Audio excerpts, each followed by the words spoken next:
fiction, science fiction, horror, fantasy, crime, LGBT, thriller. You have now entered the House of Mystery. Welcome back into the House of Mystery. I'm Al Warren, Mr. Karate Kid. You know, I was thinking about you. Yeah, I saw you. What you're doing ballerina stuff on the internet. Like, what's that? Oh, those were spin kicks. Yeah, but the way you've got it linked, it looks like Pirouettes, right?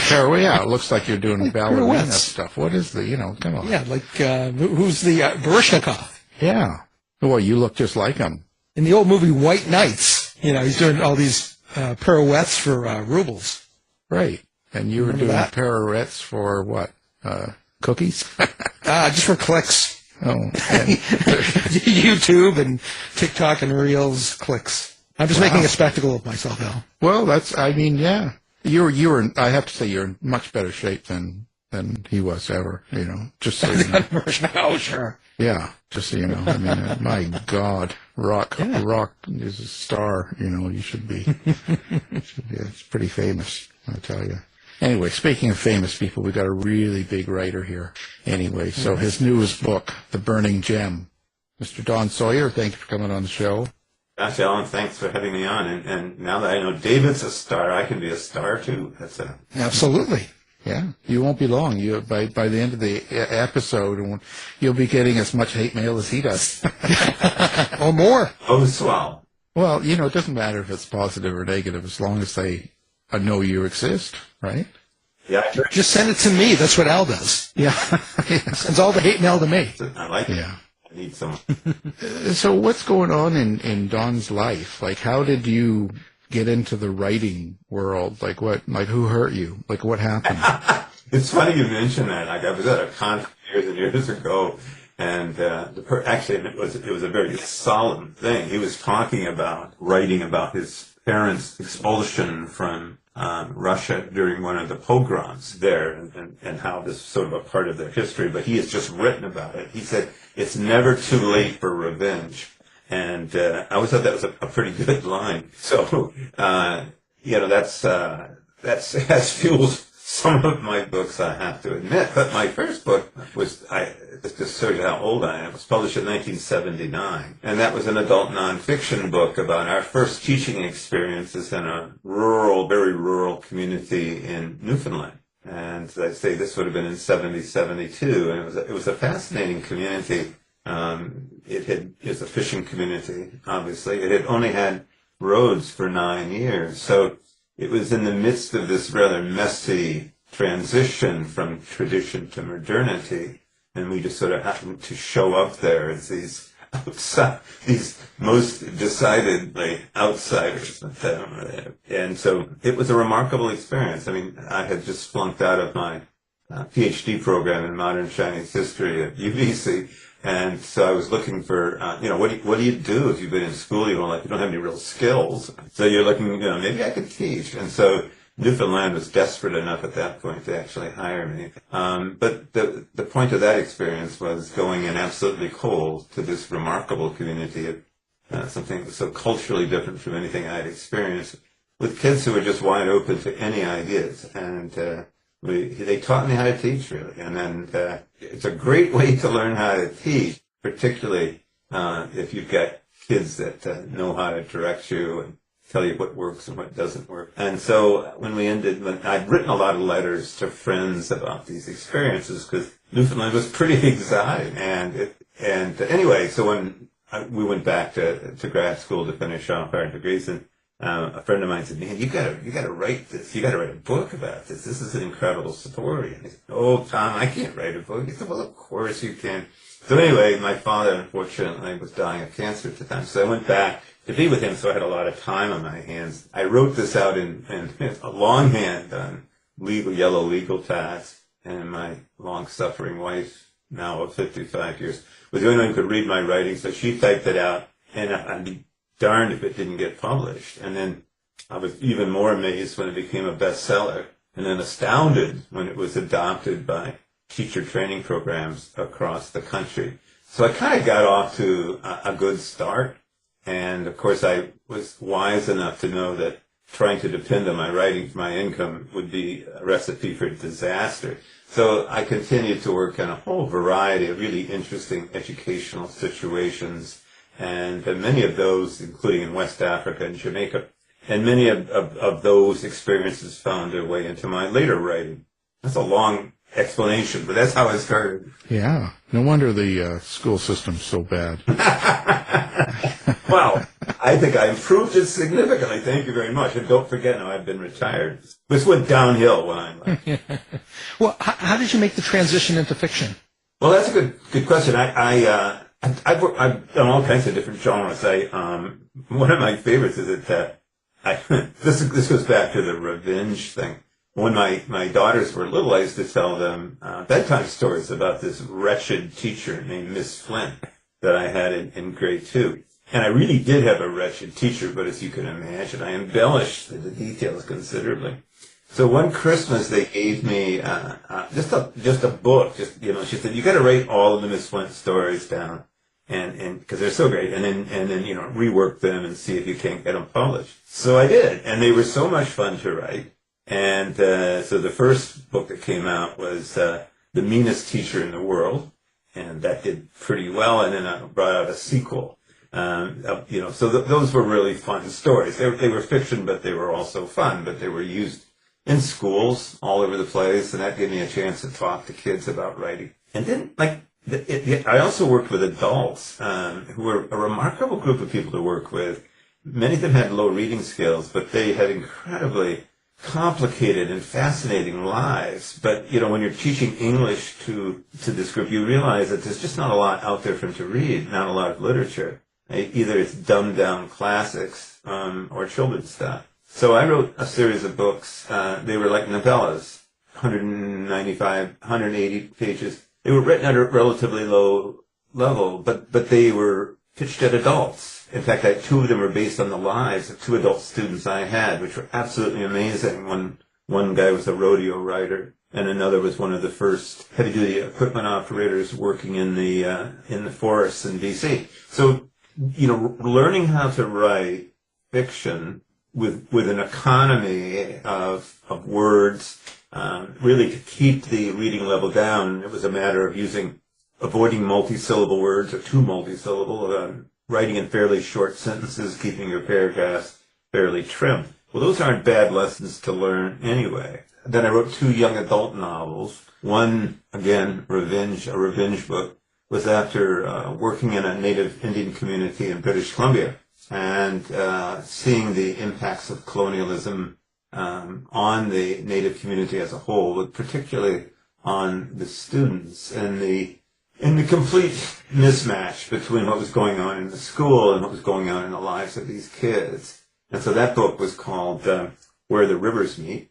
and it was widely used in native Indian schools right across Canada and also became a bestseller. So I guess the nonfiction kind of naturally evolved into the fiction, which sort of now has evolved into my new book, which is urban fantasy. So it's been an interesting process. But again, I see myself as an educator more than an author, but it's all part of a pretty rich life that I'm pretty happy with. So the title, The Burning Gem, that's interesting. What does it mean to you, and what do you hope it means to the reader? The particular gem in question, it turns out that there's this gem maker who happens to be 110 years old, but that's explained later. And his job, along with a very select group of other gem makers, is to crystallize parts of customers' souls into gems, into jewels. It's a process where that part of that soul is extracted through the eyes of the customer and then crystallized into these gems, which are incredibly vivid and magnificent. And they also they accelerate who you are, as it turns out. And so this, in hers, Barbara's, the main character, is this absolutely stunning red, but also with blacks and a white pearl in the middle. And she's just stunned by this burning gem. which, and she keeps talking about how she's an Aries, and they joke about how that's a pseudoscience. She said, yeah, but, I've always aspired to fire and to be adventurous, even though I haven't been able to realize it. And so the burning gem then becomes, in many ways, her way out of a loveless marriage and a empty suburb of New York with a philandering husband. And so she tracks this guy down who made the gem. To do that, she's got to wander through the tunnels, the subways of New York to find this guy. And then when she does, all hell breaks loose. So how do you go from, because you consider yourself an educator and you've been into, real stuff like nonfiction and all that. How do you find going into the world of fantasy and writing this type of a story? Like, what's the biggest challenge for you in that particular case? Well, I've always been fascinated. I also grew up in a pretty desperate suburb of Detroit. And so, guys like Tolkien, really sort of saves me from a sort of a soul-crushing experience as a child. And as I, later on, people like Ursula Le Guin and her incredibly challenging science fiction, really social science fiction stories that challenged me not just as a writer, but also as a thinker and a person. I've always seen those as vehicles for making statements that aren't like sledgehammers over the head, but do take you someplace else. Le Guin, of course, is a master of that. So it's always kind of been in the back of my mind. And of course, I don't know, you guys aren't as old as I am, but you remember the Twilight Zone? Oh yeah. So you remember when Rod Serling would say, "You are now, or you are about to enter the Twilight Zone." Well, you knew something was up, and it was going to be strange. Well, that's kind of what I wanted to do with this. I wanted when I started reading the book, saying, "You're about to enter, the world of burning gems," and sort of know that what was going to come was going to be fascinating, interesting, grossing, and probably just a little bit challenging. And so I guess and in this particular case, I'm really concerned, I think we all are. It seems like we have lost the ability to come together as a species to deal with sort of existential problems like climate change. And so I said, well, what if there was a cabal that actually made these gems, but then used them for influencers and others to push a particularly destructive agenda. And so that became sort of the theme. And so Barbara and the 110-year-old gem maker realize that there's a lot more going on to this gems than they realize, and that takes them to really interesting places like Budapest. And I want people to go on a trip, and I want them to feel what ruin bars really look and feel like in Budapest. The center of this guy's world, D'Angelo's world, is something called the market. And this I found really interesting. I did a lot of research on this because urban fiction, I think, has to be grounded in reality. I mean, that's the whole idea. It's a world different from yours, but just under your feet in this case. So I started looking into, and I've always been fascinated by abandoned subway stations ever since I read Neil Gaiman's Neverwhere. They're just seem like portals into another world. So when I started looking, I said, are there any abandoned subway stations in New York? Well, it turns out there is, and it's actually been abandoned since the 40s. And it's, interestingly enough, City Hall Station.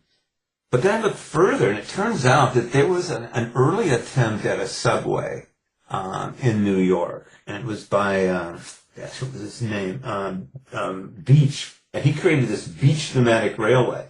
To start off with, this was in the 1870s. He built this magnificent, enormous terminal. That was going to be sort of his pièce de résistance.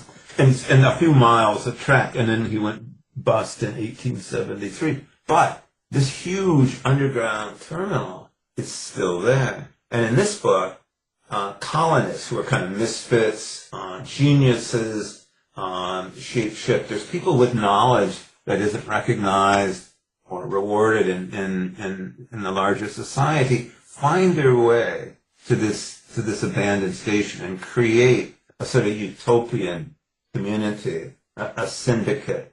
And in fact, two of the early colonists are veterans of the Manhattan Project, who were obviously terribly, they were devastated by the application of their research. And so they create a solar sun, an atomic sun that lights the entire community. So it's been fun to create these worlds and hopefully take people to these worlds where they can look at themselves and the world they live in somewhat differently. Well, it sounds like there's, a lot of world building within this novel. How do you keep track of what you've created, of the continuity? Do you have systems? Is it just a series of notes? How do you get that done? Yeah, that's a really, really good question. Everybody does it differently. I really believe in outlines, but pretty fragmentary outlines. But just to keep yourself on general track. The other thing I like to do, and I think I did it more this time than I've ever done before, is I had maybe seven major characters. I wrote character sketches for each one. And now these weren't character sketches that I used, but I got to know who they were. I got to know what had formed them, what experiences had led them to who they were and what they believed in, their ideas. And so I was able to, I think, draw on those as I not only outlined, but, this guy fits really well here. This is exactly how he would react or she would react to this situation. And then, but you're right. I mean, I'm still not absolutely sure I have the chronology absolutely right. I should go back and sort of make sure. I'm not sure if I went from spring to summer adequately and appropriately or not. But it is difficult sometimes. But I mean, I had a lot of fun doing it, and I must say, I kind of let the characters take this one along. And it was fun though, because you can obviously you draw on what you know, and being in Budapest, which I think is have you guys been to Budapest? No. It's quite haunting. It's a city that's been overrun by every horde there ever was, and there's including the occupation of the Nazis for 5 years, and then of course the communists, and it's been a country that has struggled, and you feel it, you can almost feel it there, and then of course the guy who's sort of the central bad guy in the first book, this is the second of two, is located off of Smithfield Market in London, and that's the meat packing area, and it's also the place that they had public executions where they like to hang and then draw and quarter Scottish rebels and peasant organizers of peasant revolts. So it has this kind of, again, this kind of evil, dark feel to it. So it was kind of fun to put that down and, in some kind of a sequence that made sense. And interestingly enough, I wrote this book. This book is called The Burning Gem. The sequel to it is called The Tunnels of Buddha. And I wrote it as a single book. But as I got it done, it was 195,000 words. And of course, everybody looked at it and said, "Are you crazy? Nobody's going to publish that." I broke it into two, which I should have done in the first place, and hired an editor who was really, really good, great to work with, who helped me break it into two distinct books that can be read separately, but also are clearly connected and with clear continuity. I noticed. Okay, so your main characters, one of them is Barbara. Yeah. What's the challenges, or how is it that you accomplish writing a lead female character? Like, how was that for you?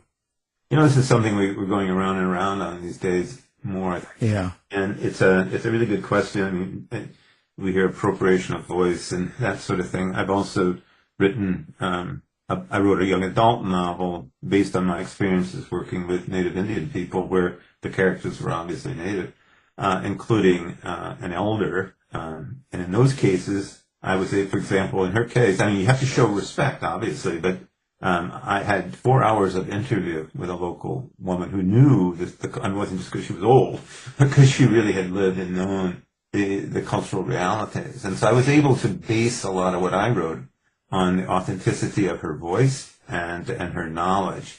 In a case like this, I think, like, if you don't do it well, let me know. I've lived around a few women in my life. I got 2 wonderful daughters and a wife of 55 years, and I have a whole lot of women friends. So I'm going to draw on that experience and do the best I can.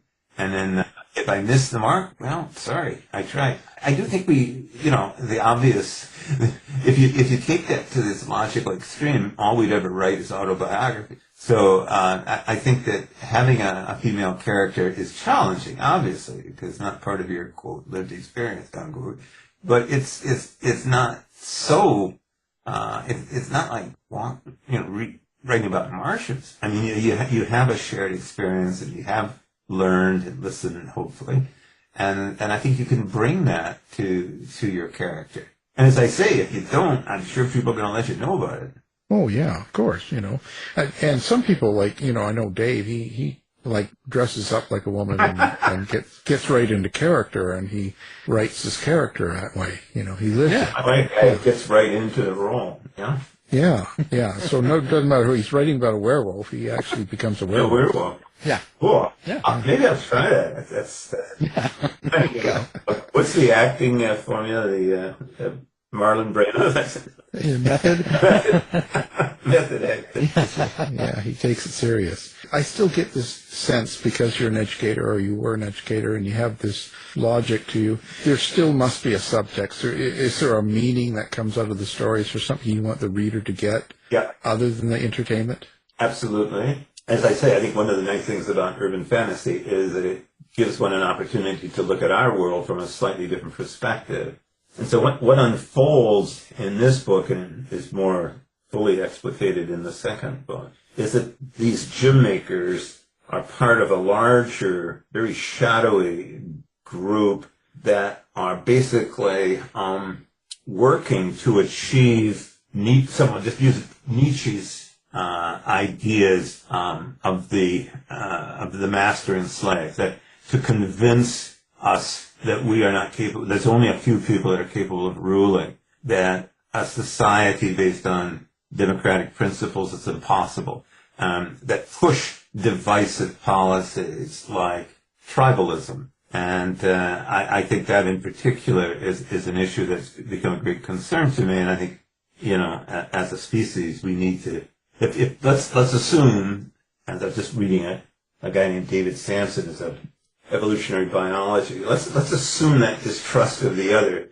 grew out of 1.8 million years of evolution, where we're sort of scrambling for limited resources.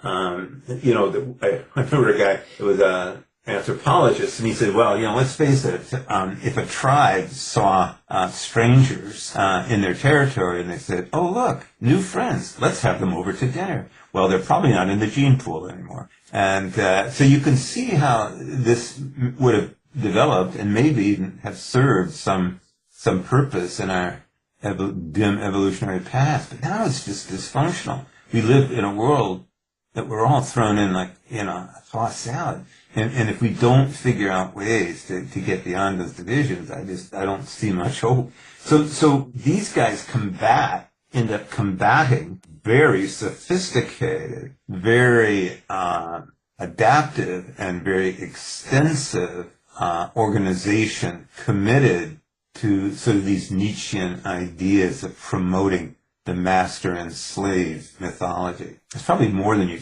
wanted. When you do a book like this, how do you get dialogue out of your characters? Well, like, what point of view are you writing it from?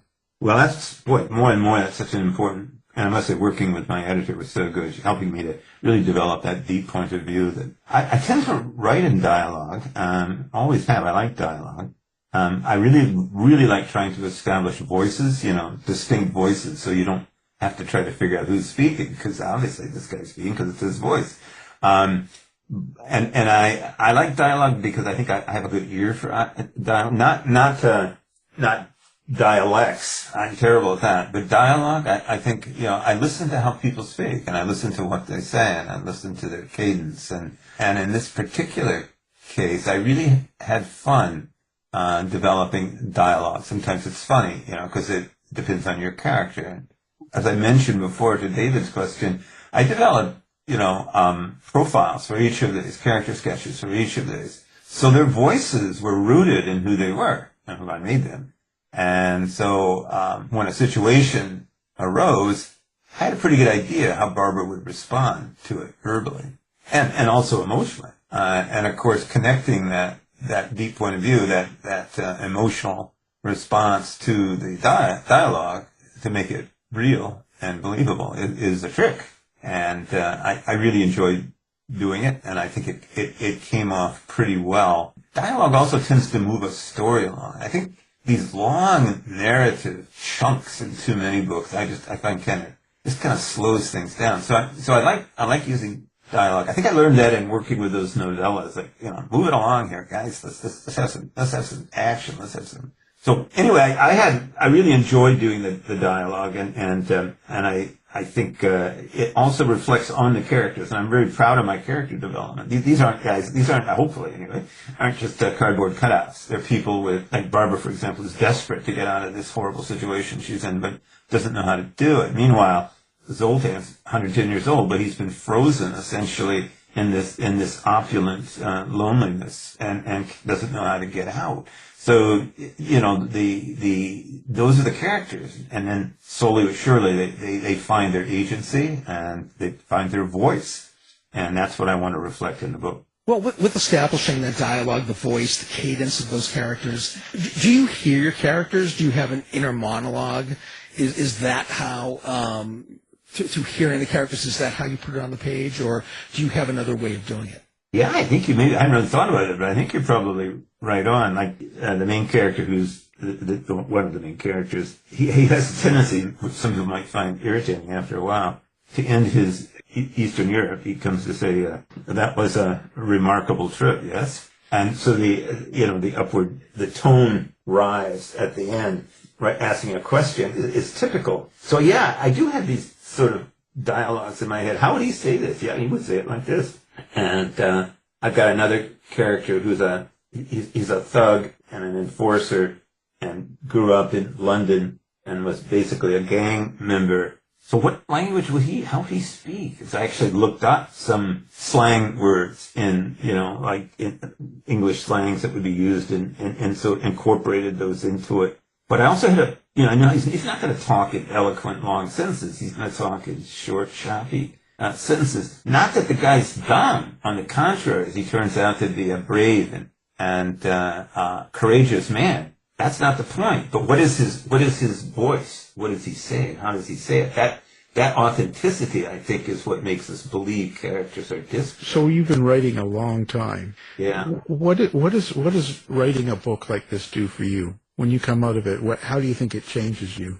Well, that's a really good question. I had almost given up. I mean, the last book I published before this was like 10 years ago. And then I started working on this book. I was actually living in Fairhope, Alabama, which among other things is an interesting writers community. I started working in a writers group, and I needed, I wanted to get back to writing. I realized I was missing something in my life. This is some people knit, and some people build birdhouses, and some people build exquisite furniture. And I can't do any of those, but I can write. And it was sort of my creative outlet, and it was missing, and something was missing in me. So anyway, I got involved with these guys, and boy, that was terrific because they forced me to start writing again, and they also forced me to start writing well. It wasn't just enough to write. Nope, this doesn't work. Got to do this and this and this. So it gave me some discipline. I retired quite a long time ago. I'd had, a wonderful retirement, but this was really satisfying to get it done because I have been working on it off and on for 8 years, and it really gave me a sense of achievement to actually get a publisher say, yeah, we really like this. We think it's worth publishing. I was like, well, really? That's great. Let's go for it. It's an affirmation. I guess it's affirmation. I guess it's an outlet. I guess it's, geez, I got another kick at the cat. Boy, I get to say something that I want to say, and some of the people might actually read it and listen to it, that kind of thing. Yeah, that's a pretty amazing feeling. So listen, now let's talk about where people can find you as well as the book. You're doing social media, website.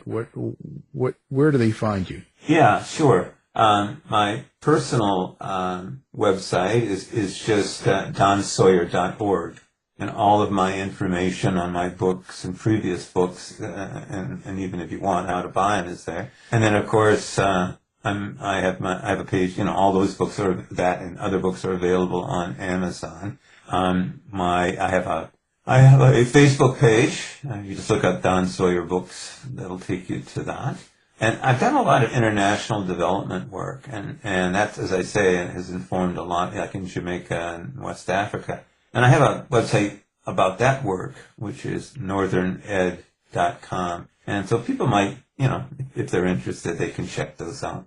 Oh, and I should say my publisher is Castlebridge Media, and they have their own website, where you can also buy the books. Well, fantastic. Of course, we're going to put all of that up on our website so people can find it easily if they can't remember.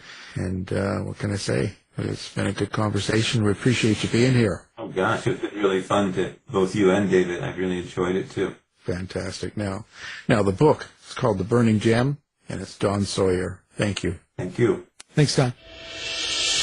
This has been a production of the House of Mystery Radio Show. To find out more about our show, guests, or hosts, go to our website at houseofmysteryradio.com.